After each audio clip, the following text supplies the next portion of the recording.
بعض ملکوں میں جب میں نے یہ محسوس کیا کہ غیر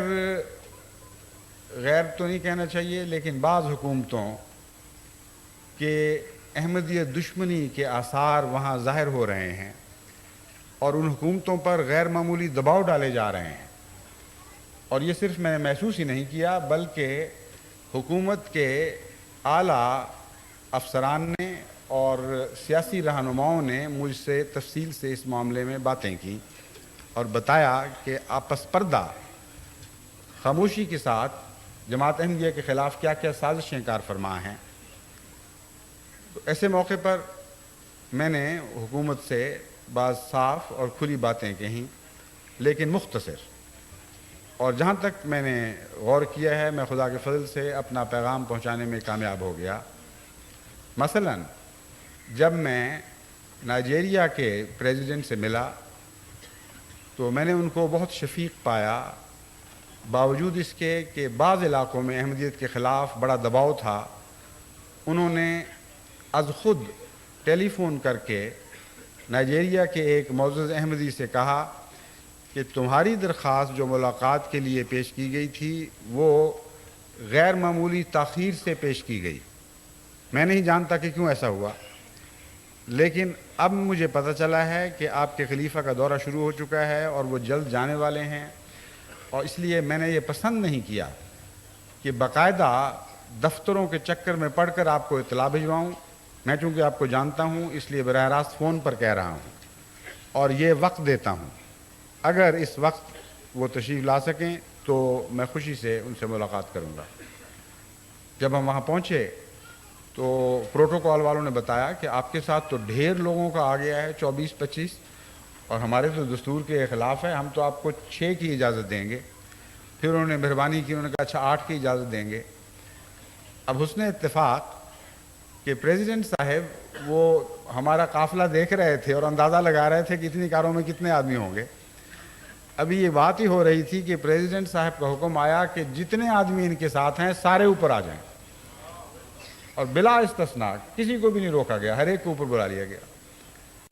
وہاں بجائے اس کے کہ لمبی گفتگو کرتا، میں نے ان کی خدمت میں یہ عرض کیا کہ میں آج آپ کے سامنے ایک بہت ہی دلچسپ لیکن دردناک کہانی رکھنا چاہتا ہوں، اور اس کے سوا میں اور تفصیلی باتیں نہیں کروں گا۔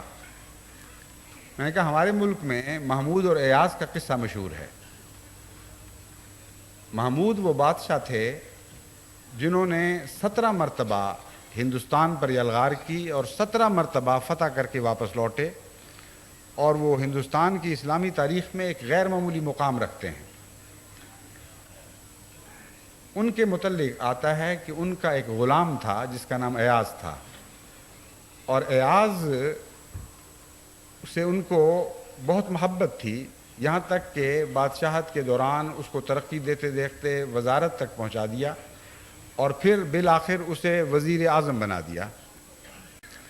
اب دوسرے خاندانی لوگ اس زمانے میں تو خصوصیت کے ساتھ بڑے بڑے خاندانوں کے سیاست پر تسلیم شدہ حقوق تھے، وہ اس بات سے بہت نالاں ہوئے اور ہر ممکن کوشش کرتے رہے کہ کسی طرح محمود کو ایاز سے بدظن کر دیں۔ چنانچہ ایک دفعہ ان کو موقع ملا، انہوں نے تجسس سے یہ معلوم کر لیا کہ محمود رات کو چھپ کر کسی ایسے مکان میں جاتا ہے جس کی چابیاں صرف اس کے پاس ہیں، اور اندر جا کر وہ پتہ نہیں کیا کچھ دیکھتا رہتا ہے، اور کچھ عرصہ ٹھہرنے کے بعد پھر وہ واپس آ جاتا ہے۔ انہوں نے بادشاہ سے کو اطلاع دی کہ آپ تو سمجھتے ہیں کہ یہ بہت ہی قابل اعتماد اور عاشق غلام ہے اور بہت ہی دیانتدار ہے، لیکن ہم نے وہ جگہ معلوم کر لی ہے جہاں یہ حکومت کے پیسے چرا چرا کر اپنا خزانہ جمع کر رہا ہے، اور باقاعدہ وہاں جا کر اس خزانے کی نگرانی کر دیکھتا ہے، اس کو اندازہ لگاتا ہے کہ کتنی دولت اکٹھی ہو چکی۔ بادشاہ نے کہا اچھا پھر مجھے دکھاؤ، میں موقع پر جا کے دیکھوں تو صحیح۔ بادشاہ کو جب اطلاع دی گئی تو وہ اچانک اپنے ساتھیوں کو لے کر اس مکان پہ پہنچا جہاں محمود داخل ہو چکا تھا۔ جب اس کا دروازہ ایاز داخل ہو چکا تھا، جب اس کا دروازہ کھٹکھٹایا تو ایاز باہر نکلا، شرم سے اس کی آنکھیں جھک گئیں۔ بادشاہ نے اس سے پوچھا کہ ایاز بتاؤ تم کیا دیکھنے آئے تھے؟ ایاز نے بادشاہ کو اندر آنے کی دعوت دی۔ وہ کمرہ خالی پڑا تھا، اس میں ایک بہت ہی بوسیدہ صندوق پڑا تھا۔ اس بوسیدہ صندوق کو کھول کر جب دکھایا گیا تو اس میں بہت ہی گندے چھوٹے چھوٹے غلیظ سے پھٹے ہوئے کپڑے تھے اور اس کے سوا کچھ نہیں تھا۔ بادشاہ حیران رہ گیا۔ اس نے کہا تم یہ دیکھنے کے لیے یہاں آتے ہو؟ اس نے کہا بادشاہ سلامت، بات یہ ہے کہ میں یہ دیکھنے آتا ہوں کہ میں کیا تھا اور مجھے کہاں سے اٹھا کر آپ نے کہاں پہنچا دیا ہے، اور میں یہ دیکھنے آتا ہوں کہ میرے محمود کا مجھ پر کیا کیا احسان ہے، اور میں یہ دیکھنے آتا ہوں کہ میرے گزشتہ حالات کیا تھے۔ میں غریب تھا، میرا کوئی نگران نہیں تھا، اور میں اس لیے چاہتا ہوں تاکہ تکبر میرا دماغ نہ پھرا دے۔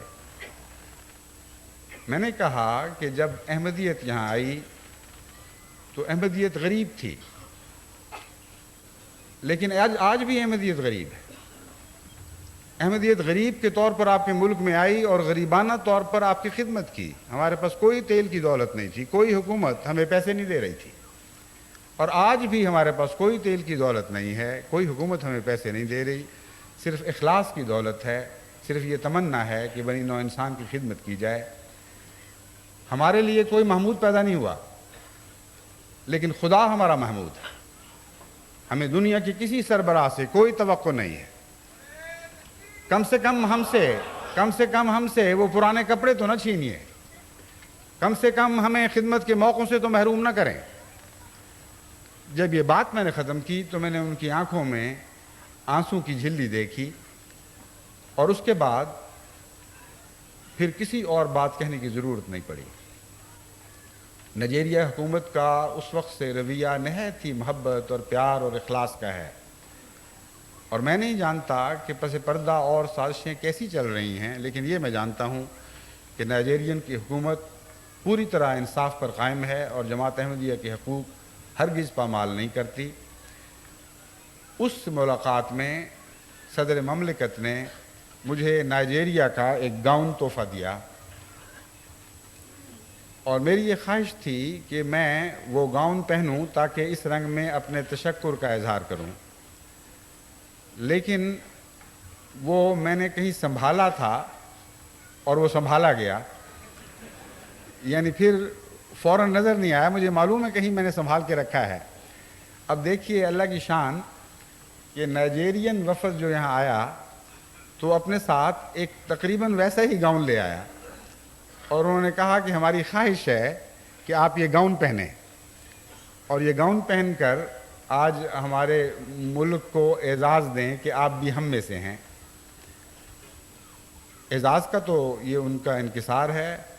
میں تو جس ملک میں جاتا ہوں میں انہی کا ہو جاتا ہوں، اور میرے لیے یہ ہونا لازمی ہے، اور یہی بات میں ہر اس ملک کو کہتا رہا ہوں جہاں میں جاتا رہا ہوں۔ میرے اصول کے مطابق کوئی مذہبی رہنما یا دوسرا رہنما کسی کا رہنما بننے کا حق نہیں رکھتا جب تک اس جیسا نہ ہو، ان جیسا نہ ہو جو اس کو اپنا رہنما مانتے ہیں، جب تک ان کی سوچوں کے مطابق نہ سوچے، جب تک ان کے مسائل کو اپنا نہ بنا لے، جب تک ان کے دکھوں کو اپنا نہ سمجھے۔ بس میں جب نائجیریا گیا تو میں نے یہ اعلان کیا کہ میں نائجیرین ہوں، حقوق کے لحاظ سے نہیں بلکہ فرائض کے لحاظ سے۔ جب میں لائبیریا گیا تو میں نے کہا میں لائبیرین ہوں، اپنے حقوق کے لحاظ سے نہیں بلکہ اپنے فرائض اور ذمہ داریوں کے لحاظ سے۔ اسی طرح ہر ملک میں میں یہی اعلان کرتا چلا گیا، یہاں تک کہ اب جب میں جاپان گیا تو وہاں بھی میں نے یہی پیغام دیا کہ خدا گواہ ہے کہ میں اپنے آپ کو ایک جاپانی کے طور پر محسوس کر رہا ہوں، کیونکہ جاپان کی محبت واقعتاً میرے دل میں موزن ہے۔ اگر یہ نہ ہو تو میرا کوئی حق نہیں کہ جاپان کو تبلیغ کروں اور جاپان کو جماعت احمدیہ میں داخل ہونے کی دعوت دوں۔